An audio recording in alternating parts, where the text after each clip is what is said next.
আশা করি যে রাজপথে দেখা হবে, রাজনৈতিকভাবে ইনশাল্লাহ মোকাবেলা হবে এবং আজকে আপনার ক্ষমতা পতন শুরু ইনশাল্লাহ। কিন্তু আমার এই যে রক্তটা, এটা রেড লাইন ছিল তারেক রহমান। এই রক্তের প্রতিশোধ আমি আপনার থেকে ইনশাল্লাহ নিব, কড়ায় গন্ডায় বুঝে নিব ইনশাল্লাহ। যে দেখেন হলো আমার হাতে হলো ইটটা হলো অনেক জোরে হলো আইসা লাগে এবং প্রথমে হলো গ্লাসটা ভেঙে আমার সাথে যে আমার সহযোগী ছিল সে অনেক রক্তাক্ত হয়েছে এবং ওইটার পরে আবারই আমার কাছে এসেছে। গাড়িতে ইটটা এখনো আছে। এটা আমি পার্সোনাল জায়গা থেকে তারেক রহমানের উদ্দেশ্যে বলবো, আপনি মস্ত বড় একটা ভুল করেছেন এবং এই ভুলের কাফারা আমি এটা পার্সোনালি নিলাম, আপনাকে দিতে হবে। আমাকে শেখ হাসিনা একবার জেলে নিয়েছিল, তার কাফারা উনি দিয়েছে, দিল্লিতে আছে। আমি আপনাকে অনেক আগে সতর্ক করেছিলাম, আপনি সতর্ক হন নাই।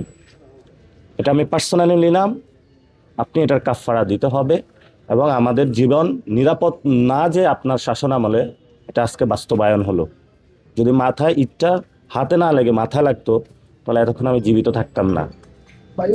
আশা করি যে রাজপথে দেখা হবে, রাজনৈতিকভাবে ইনশাল্লাহ মোকাবেলা হবে এবং আজকে আপনার ক্ষমতা পতন শুরু ইনশাল্লাহ। চলন্ত অবস্থায়। আচ্ছা, কোন জায়গায়? এটা জৈন্তাপুর থেকে যখন আমরা হরিপুরের প্রোগ্রাম শেষ করছি, প্রোগ্রাম শেষ করে 2-3 মিনিট গাড়ি চলার পরেই। আপনাদের সঙ্গে তো তখন পুলিশ প্রটোকল ছিল। পুলিশ প্রটোকল ছিল, পুলিশ চেষ্টা করেছে, আমরা পুলিশের দোষ দিব না। কিন্তু যখন আজকে ইশরাক রাজপথ উত্তপ্ত করেছে, রাশেদ দীর্ঘদিন ধরে রাজপথ উত্তপ্ত করেছে, তো আমি মনে করি ইশরাক আজকে যখন মশাল মিছিলটা করেছে এরপরে অ্যাটেম্প টু মার্ডার হয়েছে আমার উপরে, ফলত এই হত্যার জন্য দায়ী ইশরাকও। আইনি ব্যবস্থা নেবেন কিনা বা আমি যতদিন জীবিত আছি, আমি মরা পর্যন্ত কোনো আইনি ব্যবস্থা আমি মরা পর্যন্ত কোনো আইনি ব্যবস্থা নিব না। আমি মরা পর্যন্ত কোনো আইনি ব্যবস্থা নিব না।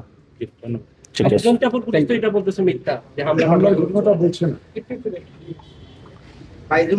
ভাই এটা ছিল এগুলা কোন পুলিশ বলছে এক্সাক্ট বলেন তো?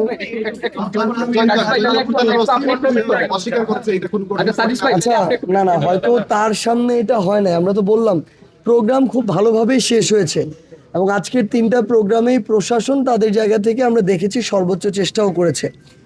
প্রোগ্রাম পথসভা শেষ করে গাড়ি নিয়ে মুভ করার পরে 200-300 মিটার পর যখন খালি রাস্তা আসে, অন্ধকার থেকে এই ইটটা মারা হয়।